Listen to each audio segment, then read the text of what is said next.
저번 시간까지 우리가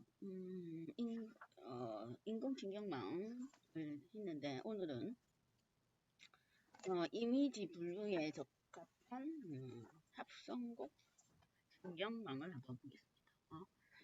인공신경망은 우리가 딥러닝 인공신경망은 뭐냐면 입력 특성과 딥러닝 입력층이라고 하죠. 입력층에 있는 입력값과 그 다음에 방정식을 계산하기 위한 가중치를 곱하고 거기에 뭐 별편을 더해서 방정식을 계산하는 거였어요. 그럼 만약에 입력값이 10개가 있다면 각각의 입력 특성, 입력 변수의 가중치 10개를 곱하고 별편을 더해서 한 개의 방정식을 계산하게 됩니다. 그래서 분류 클래스에 따라서 클래스가 10개면 방정식 10개 나오고 그 다음에 거기에 활성화 함수를 계산해서 각각 클래스에 대한 확률을 반환하는 게 지금 현재 우리가 하고 있는 인공신경망이에요. 저번 시간에 인공신경망으로 보기 종료까지 F를 최대한 늘리고 더 이상 F를 계속 증가시켰을 때 검증 손실이 더 이상 줄어들지 않으면 조기 종료를 시키는 내용까지 했습니다. 그랬을 때 조기 종료까지 했을 때 에크루시가 한 87% 그렇게 88% 그 정도 나왔고 90%는 안 됐어요. 자, 오늘 할 건 이미지 분류에 적합한 신경망의 이름이 합성곡 신경망이랍니다. 합성곡 CNN인데 컨볼루전 뉴럴 네트워크에서 CNN 합성곡이면 이미지 분류에 적합합니다. 그러면 우리가 이미지를 보면 이미지 형태가 지금 현재 우리가 가지고 있는 데이터는 이미지 데이터가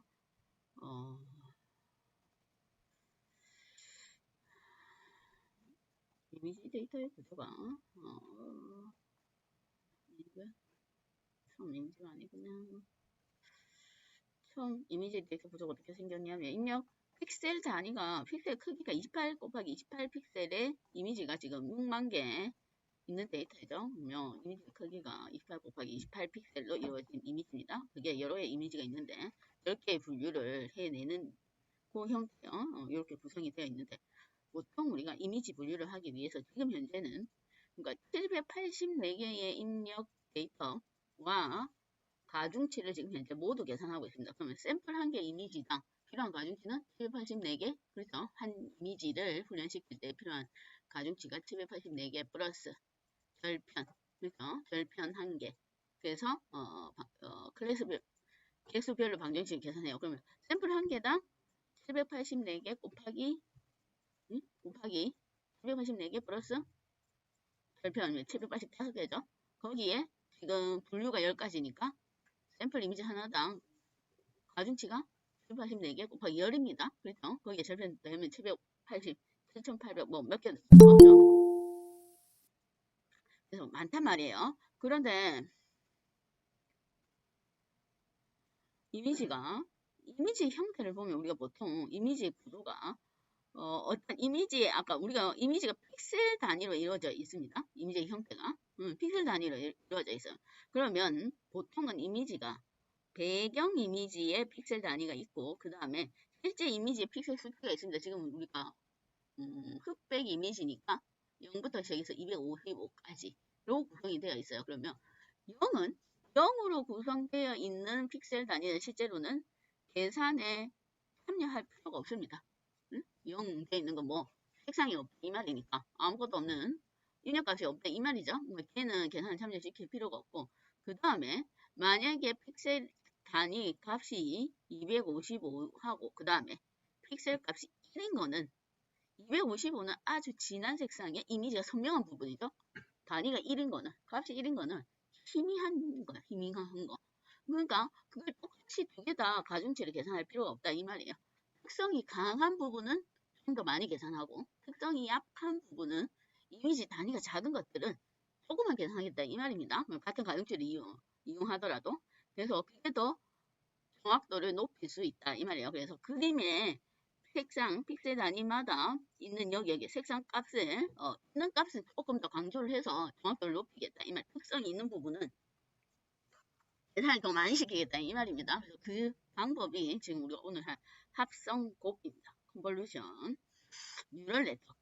그러면 지금까지는 앞에까지는 이렇게 계산했어요. 만약 입력 데이터가 10개면 가중치 10개 플러스 절편 더해서 1개 출력의 개수가 분류가 10개면 이 방정식을 샘플 하나당 10개씩 만들어서 가중치를 계산하는 내용이었는데 이제부터 할 합성 곱은 이제 다 참여를 조금 차별을 두고 참여를 시키겠다 이 말이야. 그러면 예를 들면 지금 현재 입력 데이터가 10개면 이제 각각의 가중치를 한꺼번에 계산을 안 할 거예요. 자, 첫 번째 만약에 이제 앞에 있는 입력 데이터 3개만 계산을 합니다. 3개만 계산할 때에 가중치가 있을 거예요. 가중치랑 절편이 있어요. 그럼 3개 계산하고 그 다음에 원래는 전체가 다 계산이 되었지만 이제부터는 앞에 있는 3개를 다 계산한 다음에 그 다음에 한 칸 다시 밑으로 가서 또 3개를 계산하는 거예요. 입력 데이터. 그 다음 또 한 칸 밑으로는. 그러다 보면 끝에 있는 픽셀들은 한 번만 참여를 하게 됩니다. 가중치 계산할 때. 가운데 있는 건 여러 번 겹쳐서 여러 번 계산이 된다 이 말입니다. 그래서 조금 우리가 일반적으로 이미지가 끝머리에 있는 픽셀들은 별 의미가 없는 거예요. 그런 것까지 많이 계산을 할 필요 없고 가운데 쪽에 이미지가 보통 의미가 많으니까 그런 것들을 좀 더 많이 계산해서 학습에 참여를 시킵니다. 그래서 겹쳐지게 계산을 한다 이 말이에요. 거기에 쓰이는 가중치도 각각 같은 값을 여러 번 계산을 한다 이 말이에요. 그래서 만약에 입력 데이터가 1차원 배열의 입력 데이터가 10개였을 때 3개를 나누어서 겹쳐지도록 한 칸씩 움직이면서 계산하다 보면 출력 결과가 8개가 나요. 출력 결과가 아까는 우리 인공신경만 자체는 한꺼번에 한 번만 계산에 참여를 하다 보니 한 개의 출력 결과가 나오지만 여기는 이제 10개에 8개가 나온다. 이 말 조금 더 많은 출력 결과가 나올 수가 있습니다. 중복계산이에요. 중복계산. 그런 형태로 중복계산을 조금 특성을 추출해내는 형태가 합성곱이라고 볼 수 있습니다. 그래서 뭐 이미지 분류에 맞는 알고리즘이라고 볼 수가 있어요. 자, 만약에 얘가 우리가 지금 현재는 1차원 배열이지만 이미지는 기본적으로 샘플 한 개당 흑백 이미지는 2차원이고 샘플 한 개당 색상 이미지는 컬러 이미지는 3차원이니까 그림이 이제 이렇게 돼야 돼요. 2차원 배열일 때. 2차원 배열일 때. 예를 들면 이미지가 이렇게 생겼으니까 그렇죠? 그럼 얘는 지금 예제에 있는 이미지 크기가 얘는 이제 4픽셀 가로 세로 4픽셀인 이미지라고 치면 여기 모양이 책에는 이제 도장처럼 표시가 되어 있습니다. 자, 가로 세로 4픽셀인 이미지에 가중치가 아까 1차원 배열일 때는 3개의 가중치로 계산했는데 이제 얘는 3에서 9개의 가중치로 계산. 그럼 첫 번째 W1하고 3 곱하고 W2랑 1 곱해서 전체 이 3개를 계산하면 총 9개의 가중치가 필요해요. 절편은 항상 있습니다. 그럼 절편은 그냥 얘기 안 하고 가중치만 얘기를 해보면 계산을 하면 하나의 출력이 나오겠죠.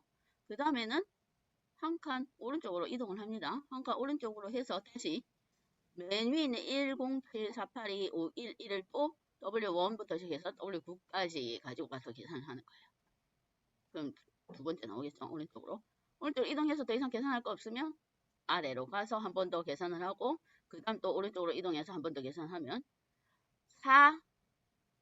4픽셀 가로세로 4픽셀은 3의 가중치들과 계산을 하면 총 결과가 샘플 한 개당 4개의 출력이 발생하게 됩니다. 4개의 출력. 그럴 때에 보면 여기 있죠? 끄트머리 있는 요거 지금 현재 가운데 있는 얘네들은 여러 번 참여를 하게 됩니다. 4851은 그쵸? 4851은 어디? 처음 계산할 때도 참여를 하게 되고 두 번째 계산할 때도 참여를 세 번째, 네 번째 모든 가중치 계산을 할 때 다 포함을 시키는 거예요. 일반적으로 이미지가 가운데 이미지들이 픽셀 값이 높으니까 그렇게 해서 학습을 좀 더 많이 시킨다 이 말이에요. 가운데 것들. 그럴 때에 이 가중치들을 합성곱 신경망 CNN에서는 필터라고 부른다. 필터. 예, 필터를 씌운다 해서 필터라고 불러요. 필터 2는 가중치의 합 또는 책에는 커널이라고도 하는데 전체 이 가중치 합 자체는 일반적으로 필터라고 하고, 여기 있는 이 개개의 가중치들을 보통 커널 또는 그냥 가중치 이렇게 부릅니다. 어쨌든 이 자체 입력 데이터와 계산을 할 때 필요한 이 가중치 합 일반적으로 필터라고 해요. 필터. 필터. 필터는 어떤 형태로 구성이 되냐면 보통 정사각형인 가로 세로 크기가 같은 이차원 배열로 구성이 됩니다. 필터가 만약에 가로가 4고 세로가 3이면 필터의 결과 나온 출력의 개수를 계산하기가 힘들어요. 지금은 똑같으니까 계산이 쉬운데 가로 세로 크기가 달라져 버리면 계산이 힘듭니다. 그래서 필터에서 가로 픽셀, 세로 픽셀의 가로 세로 차원의 크기는 각각 동일한 걸 비교적 많이 써요. 보통 3, 3 쓰든지 아니면 5, 5 쓰든지. 근데 데이터가 이미지가 크면 5, 5 쓰고 이미지가 작으면 3, 3 사용합니다. 크기가 동일하다 이 말이에요. 그래서 얘네들을 필터라고 하고 각각 안에 있는 가중치들은 커널이라고 합니다. 커널.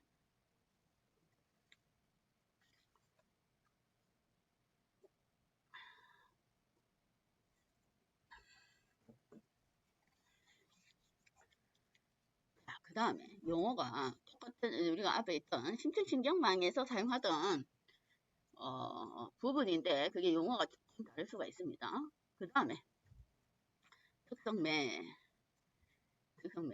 얘는 특성 맵은 필터를 이용해서 지금 필터를 이용해서 나온 계산된 결과 있죠. 뭐 방정식 결과 지금 현재 4픽셀 4픽셀의 필터의 크기가 3, 3인 걸 우리가 계산을 해봤을 때 계산은 단순해요. 여기 있는 픽셀값 곱하기 가중치 더하기 이 방정식만 계산합니다. 지금 현재 필터가 3, 3일 때 뭐 입력 데이터가 4, 4일 때는 전체 출력이 4개 나오죠. 4번 계산을 했는데 그러면 이쪽 거 계산해서 싹 다 더하면 뭔가 값이 있겠죠.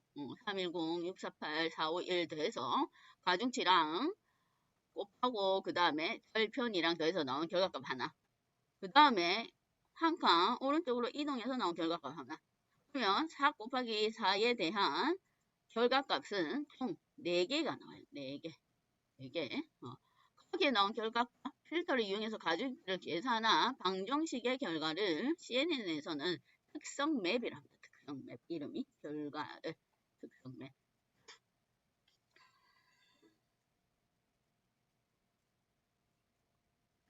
우리가 앞에 심층신경망에서는 방정식의 결과를 맨 마지막에 출력되는 걸 뭐 출력 중에 뉴런이라고 했습니다. 그런데 여기서는 특성 맵이라고 해요. 그럼 방금 전에 봤듯이 자 4픽셀 4픽셀을 커널의 크기가 3, 3인 걸로 방정식을 계산했을 때 총 나온 게 4개였죠? 값이 방정식의 결과 요놈 한 거 이 칸에 그 다음 여기에 계산되어진 거 방정식의 결과가 뭔지는 모르지만 가중치랑 계산돼서 나온 결과 하나 그 다음에 그 다음 거 계산했을 때 나온 결과 하나 그래서 뭐 총 4개가 출력이 된다 이 말이에요. 특성 맵의 크기는 총 4개입니다. 4개인데 지금 현재 얘가 2차 배열로 이루어져 있으니까 결과도 2차 배열이에요. 2차 배열 여기 거 하나 그 다음 오른쪽으로 옮겼을 때 하나 총 4개 특성 맵의 크기는 2행 2열의 크기로 이루어져 있습니다. 4개일 때 3, 3과 계산이 더해진 건 이 형태다 이 말이에요. 어쨌든 필터의 가중치를 이용해서 계산한 전체 결과에는 특성 맵이랍니다. 얘는 특성 맵. 그러면 중요한 건 필터가 꼭 한 개일 필요는 없어요. 필터가 그래서 각각의 가중치 값이 다른 필터가 여러 개일 수도 있습니다. 그럼 아까 필터 한 개를 이용했을 때는 4픽셀 4픽셀에 3, 3 필터를 이용해서 가중치를 계산했을 때 결과가 특성 맵이 이 크기의 특성 맵이 도출이 됐습니다. 그런데 만약에 필터가 3개면 특성 맵도 3개가 되는 거예요. 특성 맵의 개수는 필터의 개수와 같다. 결과는 필터의 개수와 같습니다. 여기 한 칸짜리 여기 요몽 계산해서 나온 한 칸 요거 계산해서 나온 거는 입력 크기 입력 픽셀의 크기에 따라서 이 칸이 2가 될지 3, 3이 될지 그건 몰라요. 개수는 그건 모르지만 개수는 뭐 이 필터의 개수와 동일합니다. 필터의 개수. 요 칸에 있는 거는 얘가 크기에 따라서 이 크기가 정해지는 거고 개수는 필터의 개수예요. 필터. 그러면 총 3개니까 이렇게 구성이 됩니다. 2 곱하기 2에 이 다음 배열이 총 3개가 있는 거예요. 이 형태는 3차원 특성을 가지고 있습니다. 전체 샘플 한 개당 결과는 3차원. 보통은 맨 마지막에 있는 차원을 차원이라고도 해요. 깊이 차원, 행렬 다음에 깊이 차원, 개수. 2차원 배열이 총 3개가 발생한다. 어쨌든 필터의 개수는 필터 개수랑 특성 맵의 개수는 동일하다. 그렇게 보시면 됩니다. 나중에 가중치가 몇 필요한지 계산을 필요한 거예요. 필터의 개수는 특성 맵의 개수랑 동일하다. 자, 용어가 처음 나온 용어들이 있으니까 잘 보시면 됩니다. 커널은 뭐 가중치가 구성되어 있는 가중치를 보통 커널이라 하고 특성 맵은 가중치랑 계산되어진 방정식의 결과다 보시면 됩니다. 그 다음에는 자 그러면 케라스에서 합성곱을 실행시켜주는 코드가 있습니다. 케라스에 자 합성곱은 실제로는 우리가 합성곱이 순서가 어떻게 되냐면 앞에 우리가 심층신경망에서 여러가지 은닉층을 추가를 했죠. 맨 처음에는 뭐 입력 주고 그 다음에 댄스층을 추가를 할 때 각각 출력이 몇 개 될 건지 임의로 출력 개수를 주는 은닉층을 뭐 여러 개를 추가를 시켰습니다. 그래놓고 맨 마지막에 출력은 뭐 플렉스 개수, 뭐 분류의 개수만큼 해야 돼요. 그러니까 맨 처음에 입력층에 입력 구조와 그 다음에 맨 마지막 출력층은 딱 정해져 있습니다. 그 중간에 있는 은닉층은 정해져 있는 게 아니에요. 여러 개 두고 은닉층의 출력 개수도 우리가 조정하고 또는 거기서 사용된 활성화 함수도 아무거나 사용을 했어도 됐어요. 그러니까 입력하고 맨 마지막 출력만 활성화 함수가 정해져 있고 나머지는 하이퍼 파라미터에 속합니다. 우리가 뭐 계속 바꿔보면서 개수라든지 출력의 개수라든지 또는 활성화 함수를 바꿔보면서 어떤 게 성능이 좋은지를 확인해 보면 되는데 그러면 케라스의 합성곱층은 어디서 사용이 되냐면 입력 데이터가 들어가기 전에 어떻게 보면 데이터 전출이라고 보시면 돼요. 입력 데이터가 들어가기 전에 입력층이 형성되기 전에 케라스 합성곱층을 먼저 생성을 시킵니다. 자, 그랬을 때 얘도 이제 층이라고 하니까 케라스의 레이어 패키지 안에 컨버전 2D라는 클래스가 있어요. 그 클래스에서 생성을 합니다. 우선은 얘를 여기서 한번 봅시다. 자, 방금 전에 필터는 그 필터 자체가 도장이라 했어요. 얘는 필터의 개수가 특성 맵의 개수랑 동일하다고 했습니다. 필터의 개수가 특성 맵의 개수랑 동일하고 해당 필터 안에는 커널로 이루어져 있죠. 가중치, 뭐 3가중치 또는 5 크기의 가중치를 사용한다고 했습니다. 그 다음 이동 순서는 왼쪽에서 오른쪽 풀고 그 다음 끝이면 그 다음 뭐 아래로 이동해요. 아래로 이동할 때도 순서가 왼쪽 아래로 이동을 하는 거예요. 그래서 거기서 다시 왼쪽 아래에서 그 다음 오른쪽으로 이동을 하게 됩니다. 그랬을 때 클래스의 코드를 보면 컨버전 2D라는 클래스가 있습니다. 얘의 첫 번째 인수는 필터 개수예요. 필터 개수 뭐 도장 개수다 이 말이야. 아까 그림에서 보면 필터의 개수는 요거 개수. 그럼 필터의 개수는 결과 특성 맵의 개수랑 동일하다고 했어요. 필터의 개수는 특성 맵의 개수와 동일하다. 그 다음 커널 사이즈가 있습니다. 커널 사이즈가 요거예요. 이거 33인지 5인지 그렇게 입력을 해주면 됩니다. 33인지 5인지 그 다음 액티베이션은 얘도 출력을 뭔가 할 때는 항상 뭐 활성화 함수를 이용을 해야 됩니다. 우리가 앞에 출력을 방정식의 결과를 뭐 분류의 확률로 변환해 주는 게 활성화 함수라 했어요. 그러니까 얘도 마찬가지로 활성화 함수가 필요합니다. 그러면 우리가 앞에서 사용되었던 활성화 함수 뭐 시그모이드 함수 그 다음에 뭐 로이스티 함수 그 다음 소프트맥스 함수 또는 렐루 함수, 맨 마지막에 했던 게 렐루 함수였으니까 그런 활성 함수를 사용을 하면 됩니다. 그래서 예를 들면 여기에서 10개 하면 뭐 필터의 개수, 도장 개수, 얘가 10개다 이 말이야. 그럼 특성 맵의 결과도 10개 나요. 그 다음 커널 사이즈 33 이러면 뭐 커널 사이즈 33은 가중치의 형태가 3열로 이루어진 가중치다 이 말이에요. 그 다음 액티베이션은 렐루 함수를 사용하고 있습니다. 이렇게 입력하면 됩니다. 게러스의 합성 곱펜을 생성하는 코드예요. 그 다음에 그래서 특성 맵은 보면 입력에서 필터를 적용해서 출력한 뭐 결과입니다. 결과. 방정식의 결과. 개수는 필터의 개수만큼 출력이 된다고 했습니다. 필터의 개수. 그거만 알아두시면 돼요. 필터의 개수랑 특성 맵의 개수가 동일하다. 그 다음에 패딩을 한번 보겠습니다. 패딩. 자, 우리가 패딩하면 보통 여백을 의미를 하죠. 그러면 패딩을 사용한 이유는 얘가 아까 입력 데이터가 4사인데 필터를 3개 이용하면 지금 얘의 크기 있죠? 결과 특성 맵의 결과가 개수는 우리가 필터의 개수랑 같다고 했으니까 결수는 계산할 필요가 없어요. 그런데 얘가 4, 4일 때 3, 3의 필터를 이용해서 나온 개수 결과가 2인지는 계산을 해봐야 돼요. 그렇죠? 계산을 해봐야 된다 이 말이에요. 그런데 그러면 얘가 올 때는 한가 두가 세카 올라가니까 3, 3이 되겠죠?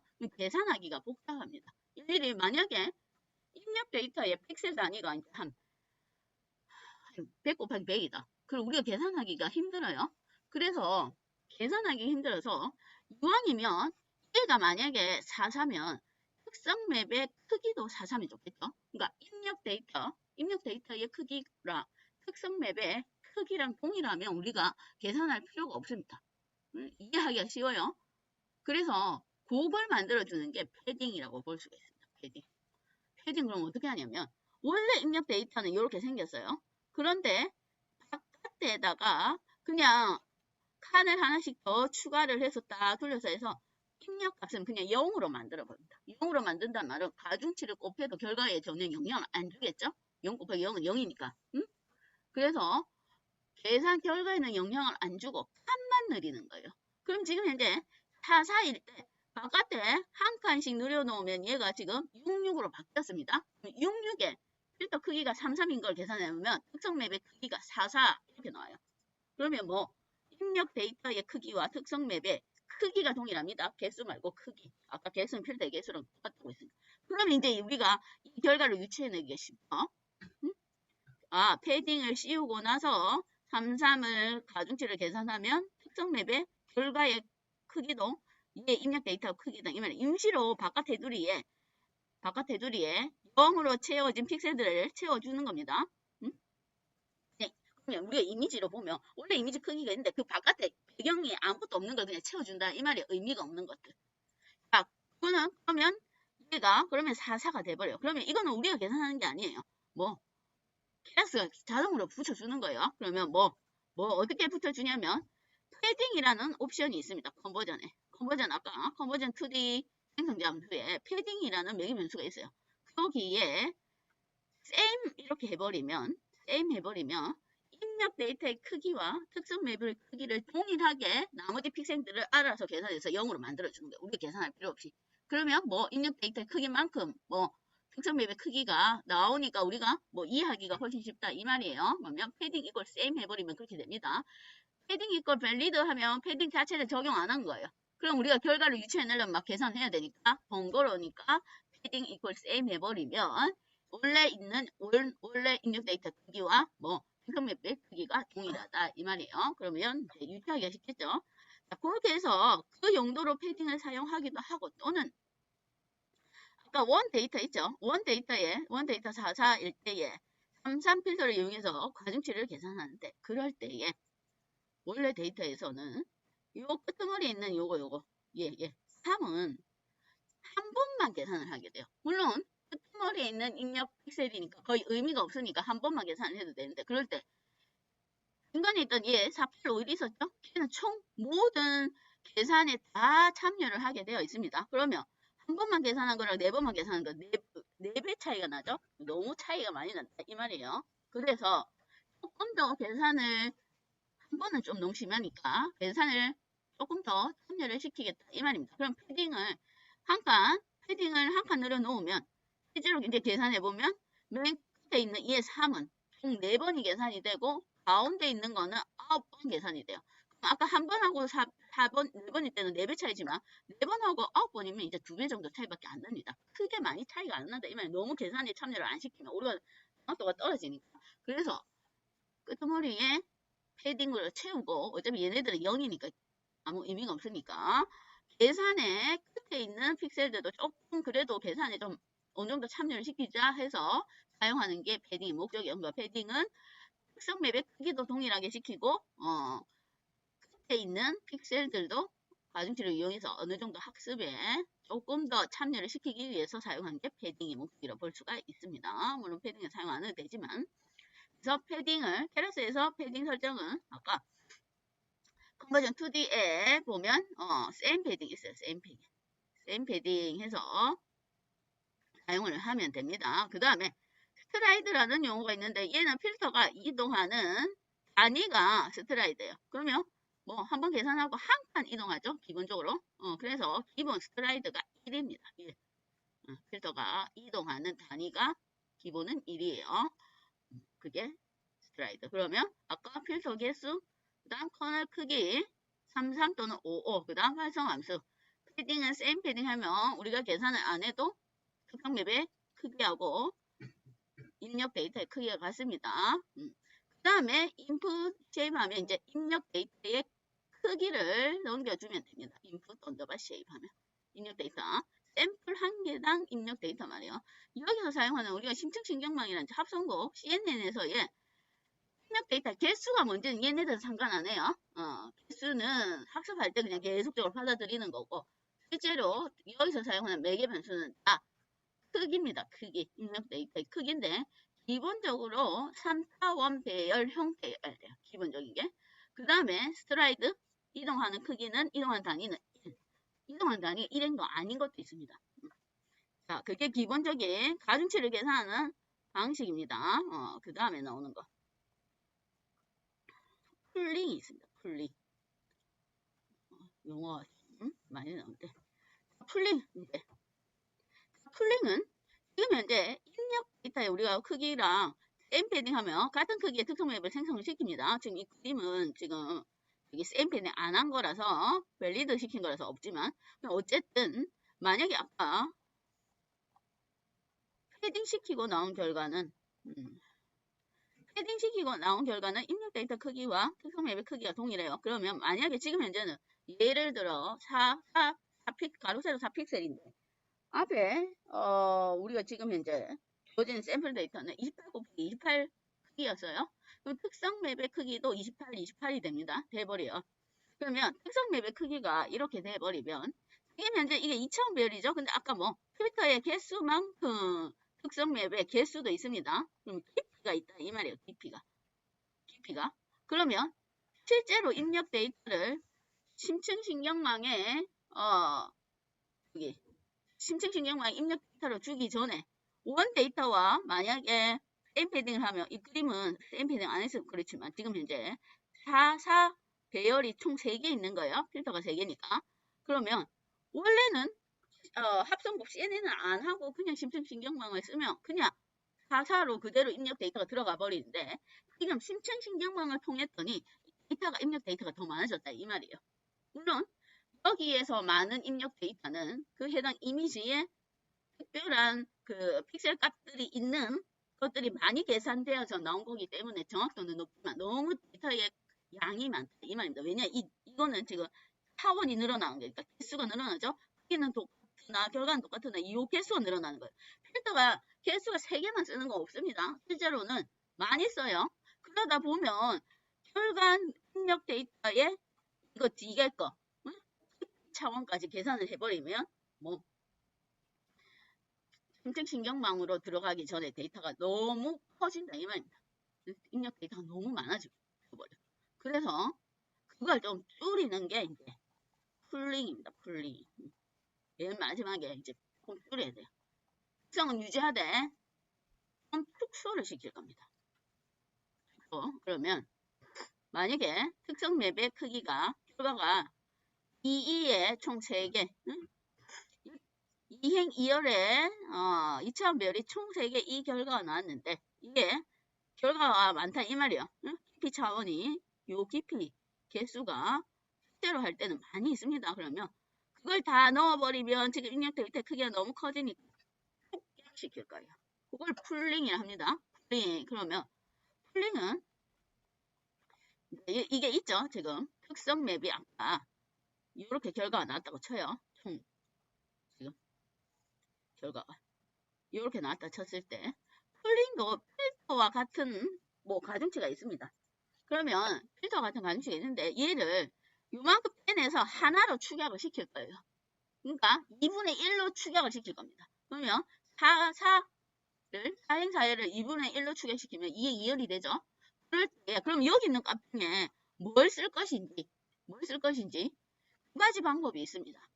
여기서 최대 값을 뽑아서 쓸 것인지가 최대 풀링이에요. 최대 풀링. 그 방법도 있고 또는 전체의 평균 값을 구할 수도 있어요. 전체 픽셀 값을 평균을 구해서 풀링을 시킬 수도 있습니다. 어쨌든 여기에 있는 데이터들을 손상을 안 시키고 되도록 해당 특성을 그대로 가지고 입력 데이터로 가지고 가야 되니까 뭘 사용을 해야 돼요. 그래서 쓸 수 있는 방법이 평균 풀링 또는 최대 풀링을 사용합니다. 일반적으로는 최대 풀링이 조금 정확도가 높다고 되어 있습니다. 그러면 최대 풀링은 말하면 여기 있는 이 구가 여기에 뭔가 이미지 픽셀 값이 단위가 높다 이말 뭔가 좀 선명한 이미지 픽셀이란 말이에요. 색상 값이. 그래서 그걸 가지고 가겠다 이 말입니다. 그래서 최대 풀링 해서 가지고 가는데 얘가 만약에 풀링 크기가 2이면 그렇죠? 최대 풀링 해버리면 얘가 나누기 2 돼서 2분의 1 가지고 가는 거예요. 그럼 원래 특성 매우 크기가 4이면 만약에 2 풀링이면 2 크기의 결과값이 생성이 된다. 이 얘기입니다. 최대 풀링.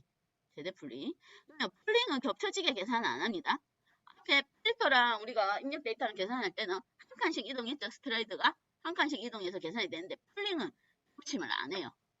풀링은 해당 풀링의 크기만큼 이동을 하는 거예요. 풀링의 크기만큼. 그러니까 뭐 빠지는 데이터도 없고 겹쳐지는 데이터도 없이 그냥 축소만 시킵니다. 축소. 그럴 때 최대 풀링 또는 평균 풀링을 사용을 하게 됩니다. 풀링은 가중치는 없고 특성 맵의 크기를 단순하게 줄이는 거예요. 그 대신에 해당 데이터 값은 유지를 하게 하는데 최대 풀링 또는 평균 풀링을 사용을 합니다. 겹치지 않게 이동을 해야 돼요. 빠지는 것도 없고 겹치는 것도 없고. 그러면 풀링은 맥스 풀링 2D라는 클래스가 있어요. 거기에 풀링 크기를 입력을 해주면 됩니다. 2 하면 나누기 2 한 거고 3이면 3, 나누기 3 한 거예요. 풀링. 자, 그렇게 기본적으로 생성이 되어 있는 게 합성 풀링이에요. 그럼 전체적인 걸 한번 보면 이렇게 되는 거예요.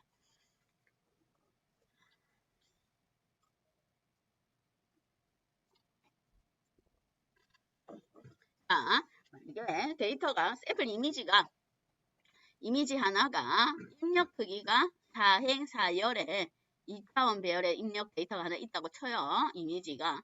자, 필터의 크기는 33입니다. 필터의 개수는 3개예요. 그럼 뭐 특성 맵의 개수도 3개가 됩니다. 필터의 개수는 특성 맵 방정식의 결과가 방정식의 결과가 3개다 이 말이에요. 그러면 얘가 4사인데 아까 패딩을 세임 패딩을 했습니다. 세임 패딩 하면 뭐 특성 맵의 크기가 입력 데이터의 크기가 같은 거예요. 그러면 4를 입력했으면 세임 패딩을 사용하면 특성 맵은 4에 그 다음 필터 개수가 3개니까 특성 맵의 개수도 3개가 된다. 그 얘기입니다. 세임 패딩 했을 경우. 그 다음에 풀링은 2 해서 최대 풀링을 사용해요. 그러면 2이면 1개, 2개, 3개, 4개 이렇게 되겠죠. 그래서 얘가 뭐 총 2의 특성 맵이 3개였는데 똑같이 2로 줄어듭니다. 그래서 맨 마지막 결과의 특성 맵은 2행 2열이 총 3개. 필터의 개수는 변함이 없습니다. 필터의 개수만큼 특성 맵의 크기가 변화가 없어요. 얘는 똑같아요. 필터 개수, 그 다음 특성 맵 개수, 마지막 특성 맵 개수. 그러면 원래 데이터는 사행 사열이었는데 얘가 세임 패딩의 필터의 개수가 3개인 걸로 계산을 했더니 특성 맵이 첫 번째 합성국 중에서 특성 맵이 4 크기의 특성 맵이 총 3개가 발생이 됐습니다. 그 다음에 풀링을 2 시켰더니 2 곱하기 2 크기의 특성 맵이 총 3개로 줄어들었어요. 그러나 여기 있는 데이터들을 특성 픽셀 단위가 큰 것 위주로 계산이 되어서 축약이 된 거예요. 대표화시켰다 이 말입니다. 자, 그래 놓고 앞에 우리가 배웠던 심층신경망 있죠? 이게 다 된 다음에 이제 심층신경망에서 얘네들을 다 계산을 해서 1차원 배열로 다 펼쳐서 입력층이 되는 거예요. 입력층. 그럼 예를 들면 2니까 총 입력층의 크기가 12개다 이 말이에요. 입력 변수가 12개. 12개가 우리가 앞에 심층신경망에서 배웠던 은닉층을 추가하고 그 다음 맨 마지막에 출력층을 계산을 해서 분류를 하게 되어 있습니다. 다중 분류면 소프트맥스 함수를 사용할 거고 이진 분류면 시그모이드 함수를 사용하겠죠. 그렇게 진행이 되는 거예요. 순서가 합성곱층이 먼저 생성이 되고 그걸 맨 마지막에 생성되어 있는 호출된 특성 맵을 다시 1차원으로 딱 만들어서 은닉층을 생성하고 밀집층을 생성해서 출력층으로 계산되어지는 게 CNN의 내용이야. CNN. 이 두 개가 합쳐진 겁니다. 그러면 우리가 가지고 있는 입력 데이터 얘를 먼저 한번 볼까요? 그걸 가지고 한번 해보겠습니다. 그걸 이제 합성곱층에 연결을 할 거예요. 원래 앞에 있던 심층신경망에서 사용했던 데이터는 그대로 씁니다. 그거 그대로 쓸 거예요.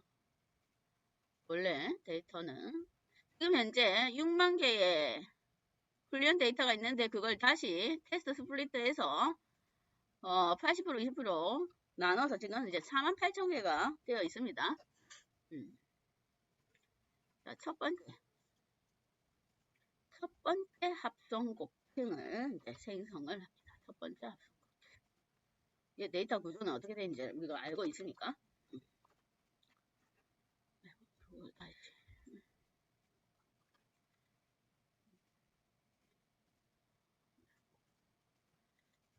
자, 첫 번째 합성곱층을 주는데 입력할 때 이제 볼게요.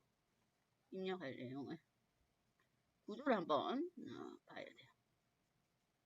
자, 원래 현재 구조는 이렇게 되어 있죠. 48,000개가 28 크기의 이미지 데이터가 지금 48,000개 있는 거예요. 6만 개에서 훈련 데이터를 80% 추출했으니까. 그럼 지금 현재가 얘가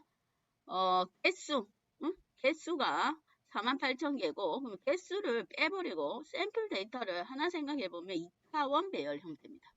이 개수는 빼고 얘가 그러면 우리가 입력할 때는 컨버전에 입력할 때는 3차원 배열 형태가 돼야 됩니다. 3차원 배열 형태. 그런데 지금은 우리가 개수 48,000개 생각 안 해요. 28행, 28열에 2차원 배열이에요. 그렇죠? 2차원 배열이에요. 근데 입력해야 되는 형태는 3차원이어야 됩니다. 왜냐면 이미지 데이터가 여기 그림이 있나? 왜 그러냐면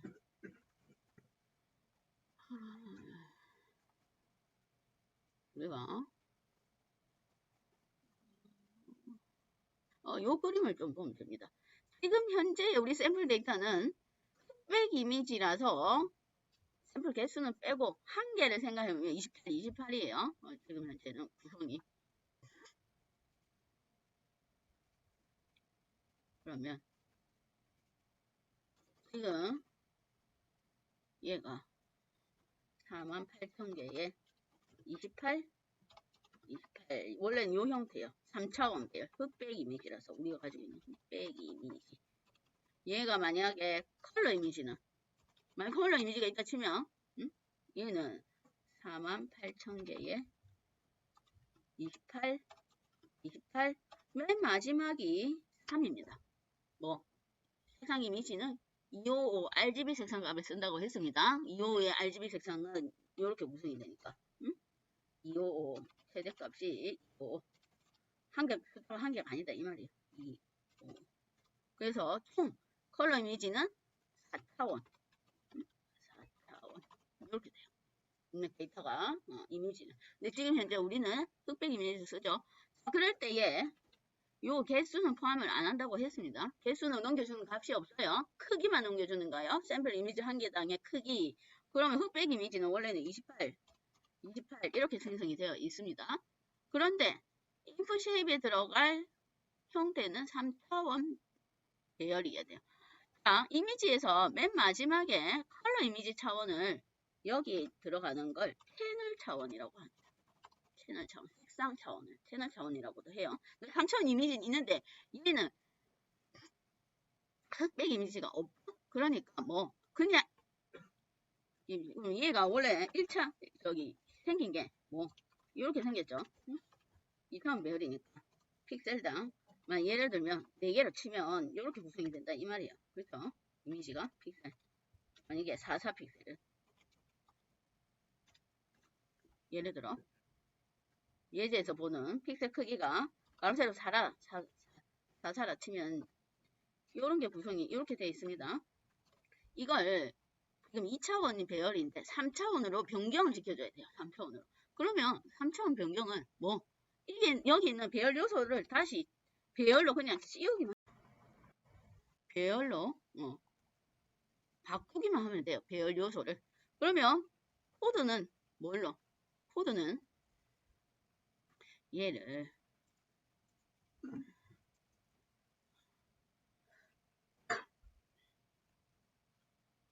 뭘 시켜주냐면 리쉐입을 그냥 시켜주면 돼요. 리쉐입. 우리가 알아서 앞에 리쉐입이 있었죠? 원래 데이터를 마이너스 1은 맨 마지막 차원을 지가 만들어주는 걸 알아서 계산하는데 원래 형태는 샘플 한 개당 2차원인 걸 28인데 마지막 채널 차원을 그냥 1로 두겠다 이 말이에요. 그러면 알아서 3차원 배열 형태로 만들어줘요. 이미지 한 개당 자동적으로. 그러면 얘를 출력을 해보면 요런 형식으로 그냥 요소가 그냥 배열로 다시 씌워진다 이 말이에요. 응? 값은 변화가 없습니다. 배열의 차원만 변화가 있는 거예요. 굳이 왜 이렇게 하냐면 입력을 3차원 배열로 입력을 해줘야 되기 때문에 자 그래서 요게 만들어져 있는 겁니다. 거기에 우리가 좀 더 세밀하게 하기 위해서 뭐 255.0 해서 소수점 단위로 만든다고 했습니다.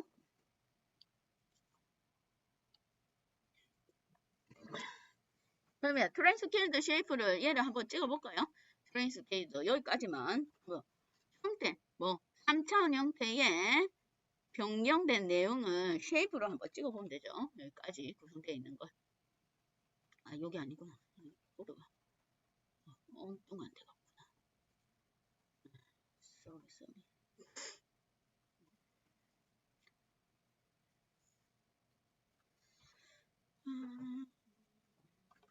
자, 형태만 보겠습니다. 변경된 거.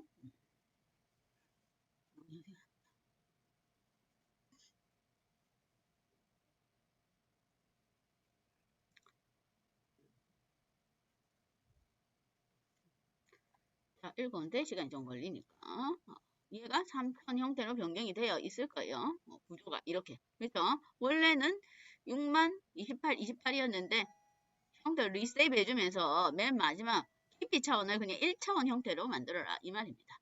그랬더니 전체는 총 4차원입니다. 조금 이따가 쉬고 이어서 보겠습니다. 자, 아까 채널 차원을 추가를 해야 된다고 했어요. 그래서 첫 번째 이미지에 대한 픽셀 첫 번째 높이 픽셀에 대해 28개 넓이 픽셀을 출력을 해봤어요. 그랬더니 원래는 얘가 000 이렇게 되는데 이게 자체가 지금 현재 배열 형태로 구성이 되어 있다 이 말입니다. 그래서 이미지 첫 번째 이미지 한 개도 지금 현재 뭐 3차원 배열 형태죠. 그렇게 그랬을 때 이 맨 마지막 차원을 채널 차원이라 해요. 그럼 채널 차원이 흑백 이미지는 1이고 어차피 값이 한 개씩 들어가 있어요. 그 다음에 색상 이미지는 요 해서 총 3개 값이 들어 있습니다. 자, 그래 놓고 첫 번째 이제 컨버전 CNN을 한번 보겠습니다. 내용이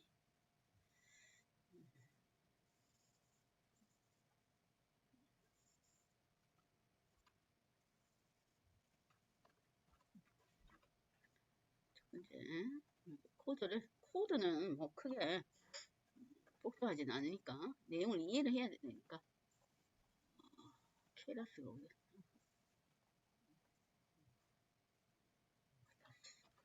중간에 생략이 돼 있고 다시 중간에 임포트가 다 빠졌네. 자 봅시다 코드를. 첫 번째 지금 현재 해당 여기는 예전은 CNN을 2번 했어요.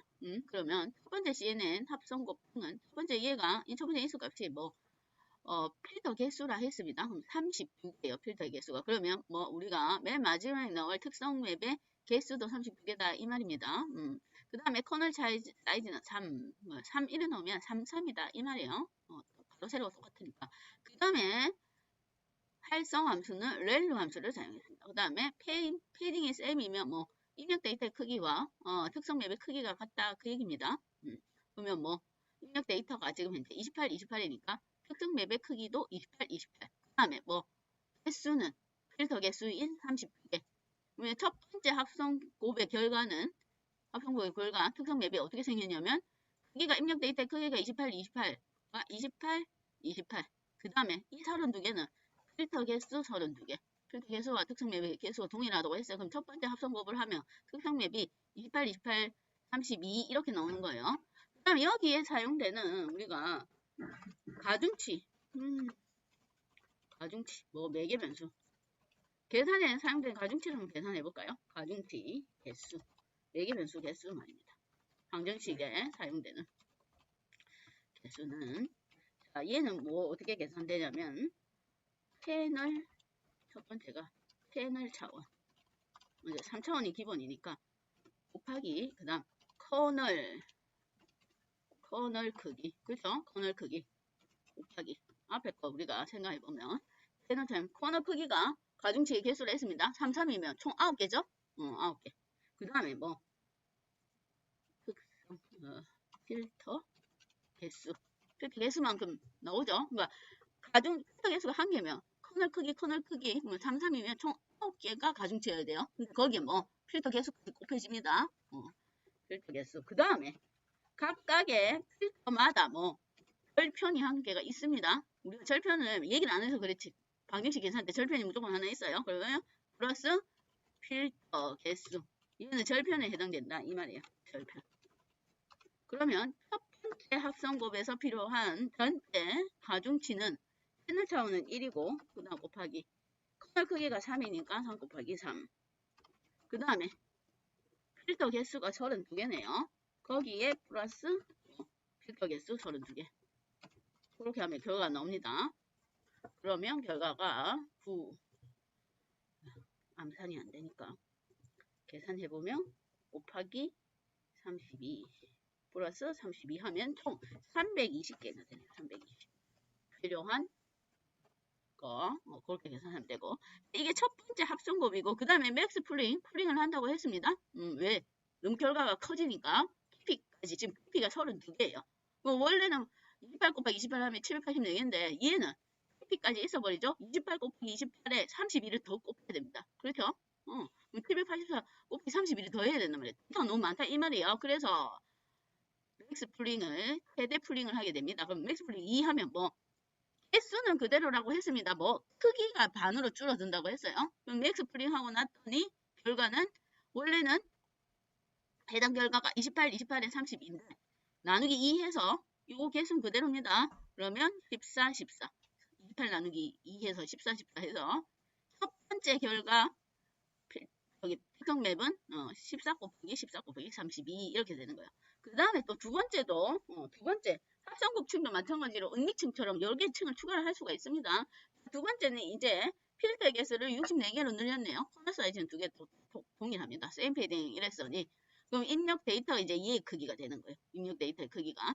자, 그래 놓고 뭐 여기서 계산될 건 64는 뭐 필터 개수가 특성 맵의 개수랑 동일하다고 했습니다. 입력 크기는 뭐 패딩을 세임 패딩으로 했으니 맨 마지막에 맥스 풀링한 게 14였으니까 특성 맵의 크기도 14 그렇게 되는 거예요. 14 그럼 여기서는 가중치가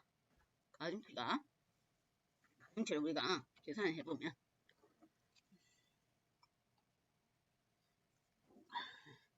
자, 채널이 이제는 맨 마지막 차원이 채널 차원이라 했습니다. 뭐 지금 깊이가 아까는 1이었는데 샘플 이미지 한 개당 지금 32로 늘어난 거예요. 크기는 14, 14로 줄어들었고 그러면 깊이가 얘가 채널 차원이라고 했어요. 그러면 32 곱하기 또 커널 사이즈 곱하기 3 곱하기 필터의 개수는 64. 그 다음 플러스 얘 맨 마지막 거 필터 개수만큼 별편이 더해지는 거예요. 그러면 이제 이러면 여기에 두 번째 합성곱에 계산되어지는 가중치를 계산해보면 32 곱하기 9 곱하기 64 예? 더하기 64 하면 18496 18496이 됩니다. 18496 이렇게 됩니다. 계산이 가중치가 계산에 참여하는 가중치가 엄청 많죠. 그러나 아까도 얘기했듯이 이미지의 어떤 필터 값이 픽셀 값이 있는 것들만 지금 가중치를 더해서 계산에 많이 참여를 시키는 거예요. 자, 그 다음에는 또 다시 맥스 플링을 하게 됩니다. 14, 14, 64를 맥스 플링해서 최대 플링해서 뭐 2로 나누면 실제 결과는 14 크기를 이제 줄인다 이 말입니다. 왜냐하면 채널이 자꾸 증가가 되니까 3차원, 차원이 증가가 되니까 지금 이미지에 입력 데이터가 많아요. 그래서 맥스 플링 하면 2로 나누니까 7, 64. 그러니까 크기는 7 곱하기 그러니까 픽셀의 사이즈는 줄어들었는데 대신에 색상 값이 깊이가 늘어났다 이 말이에요. 그래서 최대 마지막 최종은 7, 7, 64 이렇게 되는 거예요.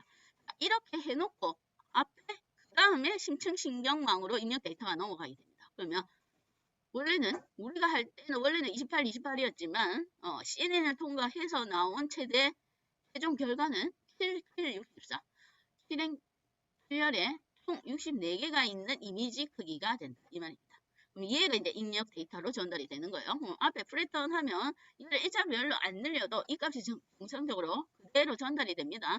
그래놓고 뭐 은닉층 100개에 드롭아웃은 지금 현재는 입력 데이터 크기가 우리가 앞에 심층신경망 할 때보다 커졌어요. 왜냐 앞에 심층신경망은 28 곱하기 28 해서 784개인데 얘는 1749 곱하기 63 지금 엄청 많아졌어요. 그러니까 드롭아웃을 한 40%로 늘렸습니다. 좀 더 늘려도 돼요. 더 큰 입력 데이터가 많으니까. 그 다음에 맨 마지막 출력층은 그대로 얘는 정해져 있는 거니까 사용을 하는 겁니다.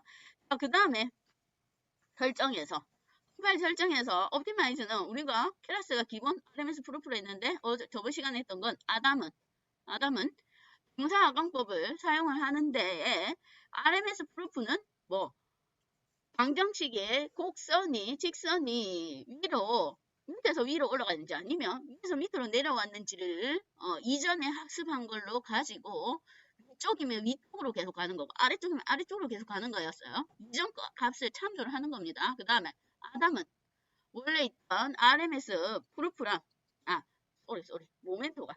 모멘토가 해본경사 하강법인데 위에서 내려왔는지 아래에서 내려왔는지를 참조를 해서 위에서 내려왔으면 위를 중동적으로 찾아가는 거였어요. 모멘토가. 그 다음에 우리가 기본적인 클래스의 경사하강법은 RMS 프루프라 했습니다. RMS 프루프는 뭐 처음에는 아무래도 정답에 가까운 게 아니니까 처음에 직선 방정식을 찾을 때는 기울기를 크게 뭐 학습률을 크게 잡고 정등성하게 가다가 가까워지면 오차가 작아지면 작아질수록 좁히는 거예요. 학습률을.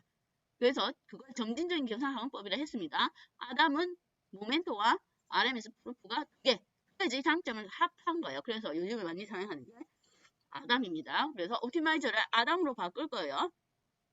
그 다음에 얘는 결과 타겟이 0부터 9까지 이루어질 숫자니까 당연히 스파스 카테고리 엔트로피를 쓸 거고 매트릭스에서 에클립스에서 정확도를 같이 출력해 줄 겁니다. 그리고 저번 시간에 배웠던 조기 종료 쓸 거예요. 2번 연속으로 검증 데이터가 손실률이 안 낮아지면 중단을 시키겠다 이 말이에요. 그럴 거면 F4를 충분히 늘려도 됩니다. 100번 해도 상관없어요. 100번까지 안 가요. 자, 그래놓고 버버스 1 하면 그거고 F9마다 손실률하고 그 다음에 에크로시를 화면에 출력을 시켜줄 겁니다. 자, 이래놓고 한번 학습을 한번 해볼게요. 저번에 심층 신경망 했을 때는 88, 88 이렇게 나왔어요. 얘가 더 성능이 향상이 되었는지 한번 확인해 봅시다. 시간이 좀 더 걸리겠죠. 왜냐?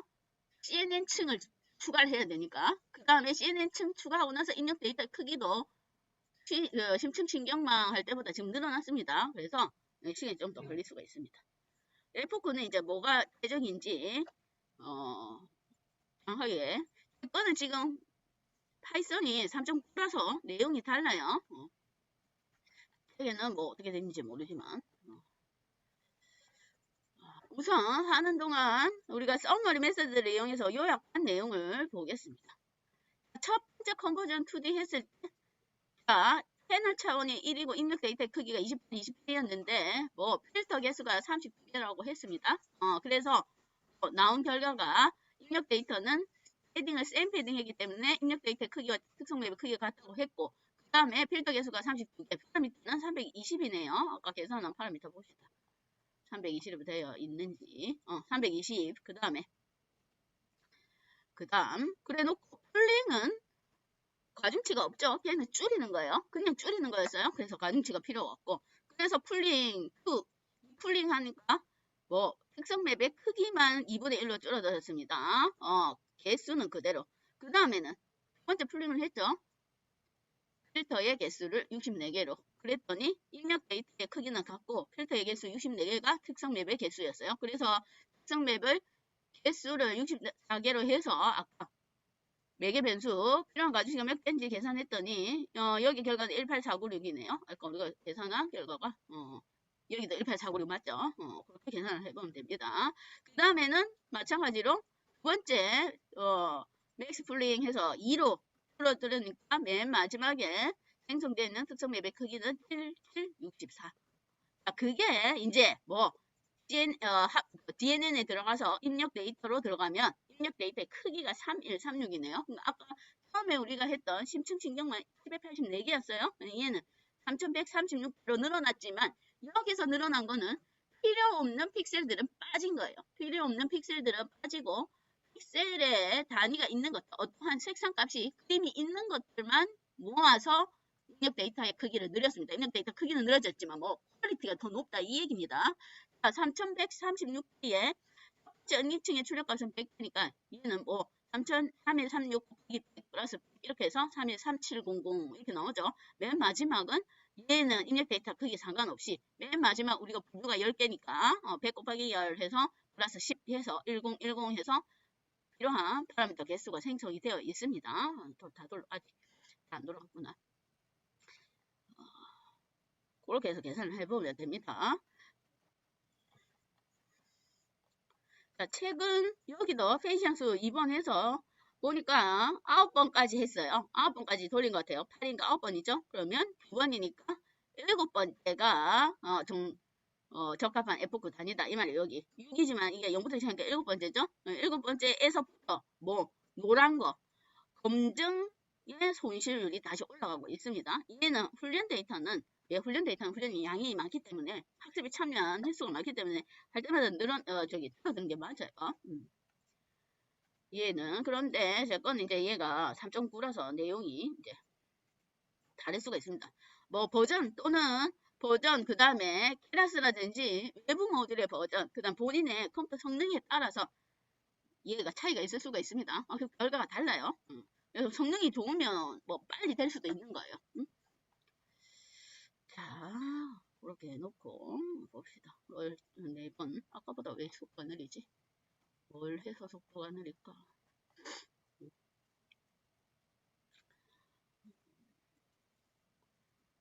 책 있는 대로 하면 조금 있으면 거의 될 것 같은데.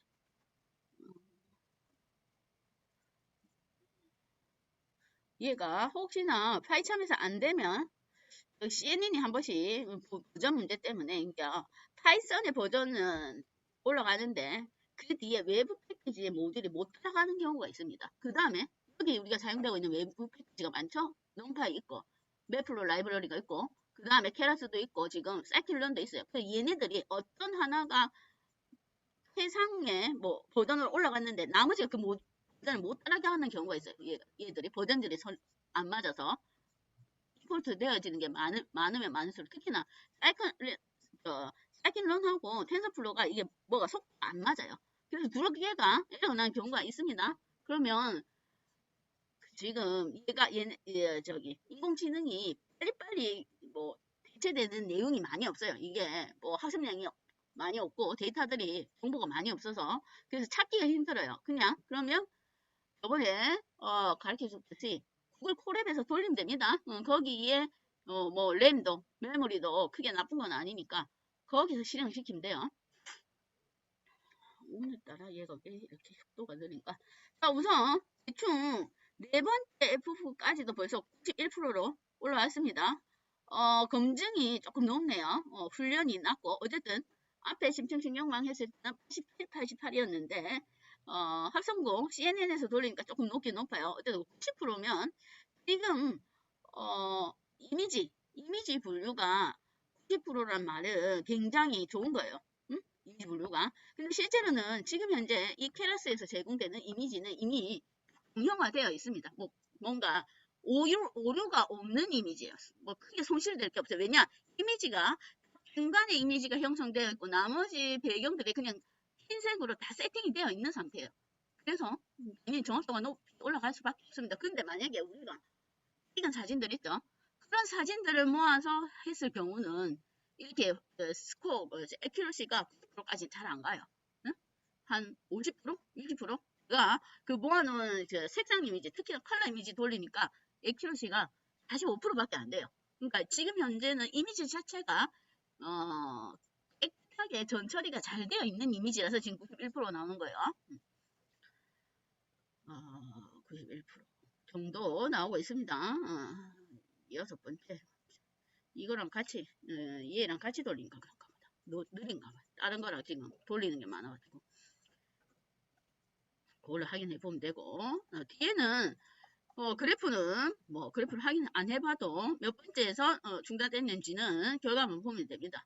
그 다음에, 그러면 우리가 지금 현재 이 데이터들이 10개의 패션 분류라고 했습니다. 그러면 지금 현재 테스트 데이터가 있고, 밸류는 검증 데이터라고 했어요. 훈련 데이터 다 돌리고 이밸류 데이터 해서 알킬런에서 스코어 측정하듯이 검증 데이터 스코어 측정하고 그럼 이제 새로운 데이터를 주고 예측을 해봐야 되겠죠? 프레딕트 할 때. 그럼 새로운 데이터를 책에는 검증 데이터로 줬는데 우리가 안 쓴 데이터가 있어요. 테스트 데이터가 있습니다. 지금 현재 세 단계로 나눠져 있죠. 처음에 케라스에서 트레인하고 테스트 나눴고 그 다음에 테스트 스플리트에서 트레인을 다시 검증이랑 나눴어요. 그럼 첫 번째 나눈 이거 테스트는 이제 여기에 실제로 이제 분류를 잘하고 있는지 아닌지 이제 검사해 보는 거예요. 그렇죠? 이제 안 쓴 데이터, 얘는 전혀 참여 안 한 이제 생 데이터예요. 새로운 데이터. 이걸로 테스트 데이터를 가지고 프레딕트해서 얘가 잘 맞추는지 안 맞추는지 확인해 보면 됩니다. 훈련이 엄청 길어지네. 그러면 확인할 때 어떻게 확인하느냐? 응? 얘를 이렇게 주면 돼요.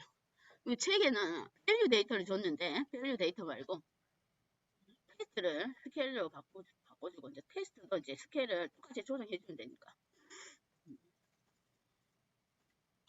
이걸로 합시다. 자, 테스트도 똑같이 리시브하고 255.0 해서 스케일 조정해주고 그러면 테스트 스케일드가 되겠죠. 그럼 책에는 밸류 했는데 테스트로 바꿔야 되겠어요. 첫 번째는 그렇고 네 번째, 다섯 번째 있는 데이터를 한번 써볼까요? 다섯 번째는 데이터. 이러면 이거는 네 번째고 프레딕트를 테스트 스케일러로 이 편별 형태니까 뻗었나? 9까지 가다가 아까는 빨리 진행이 됐는데 얘를 녹화를 같이 시키다 보니 그런 것 같아요.